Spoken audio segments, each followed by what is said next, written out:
family cannot come before God. I tell you, there's times in my life where I get pretty busy. You know, I run a daycare center, and we're actually moving to a new location, and it was a day like this where I had something else come up and I had to leave work early, and it put more stress on me, you know, the human side.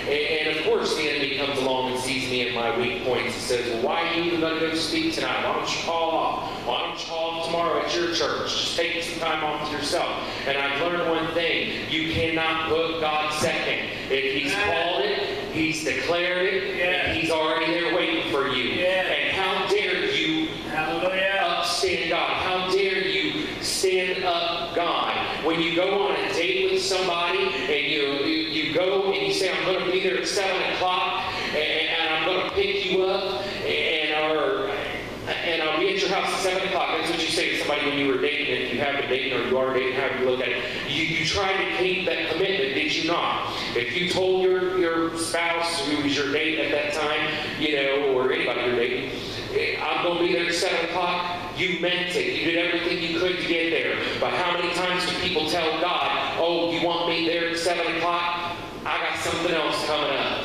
Hold up. How many times do we play games with God and we stand Him up? He's waiting. He's already there. He's at His house. He's waiting for you to pick Him up and say, hey, I'm here, God. What do you want to do tonight? You know, He wants to court you. Amen? But He wants that intimate relationship with you. He wants to take you to deeper levels and higher heights. He wants to take you to levels that you've never been on before. You know, some people look at others and they feel like that's all there is to God. But I'm telling you what, if you can find the most anointed, most blessed, most sold out person on earth that is 100% committed to God, and they can speak with tongues of angels, and they can lay hands on people and they'll be healed. You may find that person and you may say that's all there is to God. Let me tell you, I got news for you. There's so much more than that. There's so much more than that, because what you're doing when you look at that person is you're putting limits on God, and you're putting chains on God, saying that's as far as I can get. I don't know if I want it, or I don't know if I'll ever make it there. You know what? You need to find out where God is calling you and what He has in store for you, because God is an unlimited God. You know, there's so much more to Him. But He's looking for people that are going to commit themselves to Him. He's looking for people that are going to say, here am I. He's looking for people that are saying, God, I choose you. I don't choose my way. You see, even Jesus set the example when He was in the garden. And He said, Father, if it be possible, let this cup pass from me. But nevertheless, do not let it be my will. Let it be your will. Whatever your will be, so shall it be done. Amen. But how many times do people take that verse where they look in the Bible and they think it's saying, let it be my will rather than thy will? It says thy will, not my will. Let me just get straight with you. It says my way, speaking on behalf of God. When He says my way, He's not saying your way. He's not saying the highway. He's saying it's my way. Only my way is perfect. You may think, well, God hasn't given me what I want, and God hasn't taken me in the place that I want to go, or I've got this vision that I believe was from the Lord, and it crossed my mind yesterday at 7 o'clock when I was eating spaghetti. Well, let me tell you, it don't work like that. When God speaks something to you, you will know it was Him, because He doesn't speak to your mind. Let me tell you, people will take that the wrong way, and they'll say, I've had people tell me, Brother Ken, they'll say, well, I don't know if this was of God or not. It crossed my head. I respect them and let them talk, but inside my head I'm thinking, you're wasting my time, because it was not of God, it was inside your head. God is a spirit. He speaks to your spirit.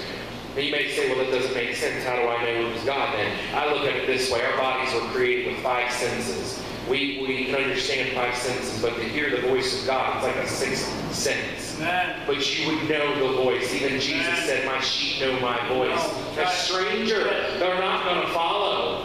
So if you have to question if it was God or not, you better go check yourself spiritually and find out where you stand. Because you should know at all times that was Him, that was Him, that was Him. Amen. You don't have to be like in the illustration I gave you earlier. Let them sing that verse one more time. Because I'm telling you, God's already found somebody that's going to do it. Just as He did with Saul. He anointed Saul. He called Saul to be king. But Saul disobeyed God. And so God said, you know what? I will pull my spirit. He's still anointed. See, David knew not to touch him because he was still anointed. But God's spirit was pulled from him. God said, I'm going to find somebody else that's going to do the job. I don't got time to waste. You see, God has this earth in the palm of his hands. And he has set a time, a begin date when he began the earth, and he's got an end date when he's going to end the earth. And he sees his own clock ticking. He's not waiting on you to move. He wants you to either move with him or he's going to leave you behind, because he's got so much in store that he's got to get done. He knows his clock is ticking. If Sister so-and-so is going to wait on 30 more songs to be sang, Brother so-and-so over here, no respect to anybody, excuse me, I'm not trying to play gender favoritism here. I'm just using an illustration here. But he's saying, Brother so-and-so over here has been waiting. They've been standing here. They've been seeking me, and they're saying, God, I'm waiting. You just tell me when. You tell me when. You tell me when. You tell me when. And then God will step over and say, you know what? She's disobeying me. You go ahead and do it. I saw this over at my church the other day. There was people that were praising God, and nobody wanted to step out of their seats. And the Spirit of God was beginning to move. And we had people in there that were looking for that breakthrough, that were carrying the weight way too long, and it was getting way too heavy on them.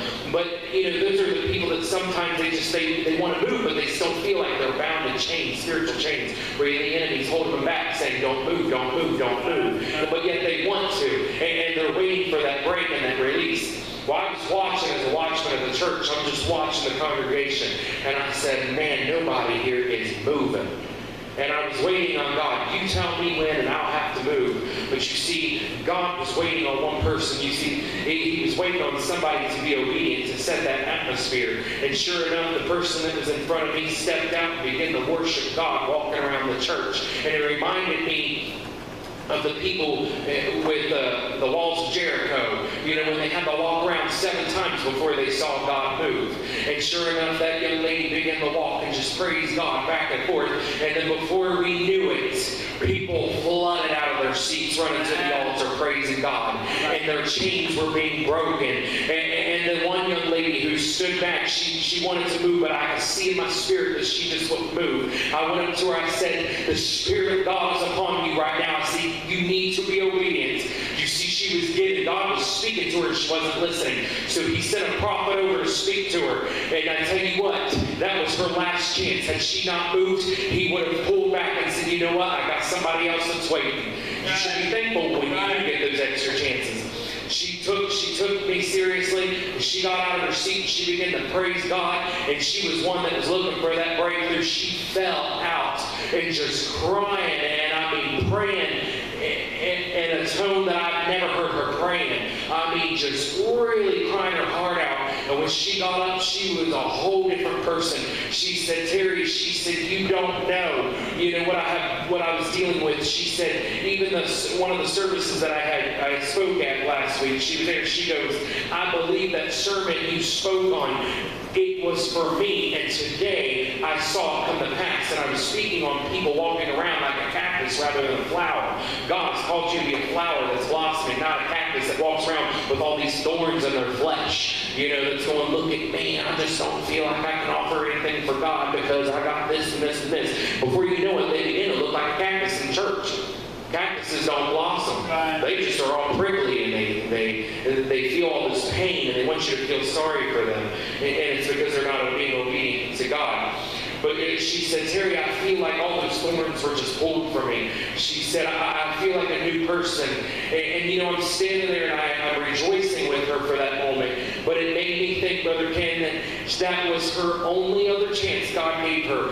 Had she not been obedient, she would have still been in that position or in that stage that she was in, where she was feeling depressed, and she was feeling down, and she was feeling like things have turned against her. But it takes being obedient to God. Quit wrestling with Him. Quit fighting His voice. Go with the flow. If He's called you to do it, He's already there waiting for you. Amen? The Bible says in Isaiah 55:7, it says, Let the wicked forsake his way, and the unrighteous man his thoughts. Let him return to the Lord, and He will have mercy on him, and to our God, for He will abundantly pardon. And God is saying, I will forgive you. If you feel like, and I hope nobody here has any pride on them, I'm just going to be real with you, because some people feel like they have, I'm not saying anybody about speaking about anybody in the church because I don't really know any of you. I'm just saying I hope this is not the case. But I have seen people in churches where they've got so much pride upon their shoulder, they don't move for anything. They only pray for you, and you do not pray for them, because they have arrived, they have made it to the top, and they are one of God's generals. So you're just a cadet. So how dare you even walk up to them and speak anything to them? I've seen this in church houses. I've been in many, many, many churches, and I've seen this. But God is looking for people that are going to step out of their pride and say, God, I have tried my way too long. I have wrestled with you. I've played tug of war with you. Let me say something to you. When people play tug of war, what I mean is when you hand something over to God and you say, God, I want you to move on this. And He's looking back at you saying, but you're still holding on. Right.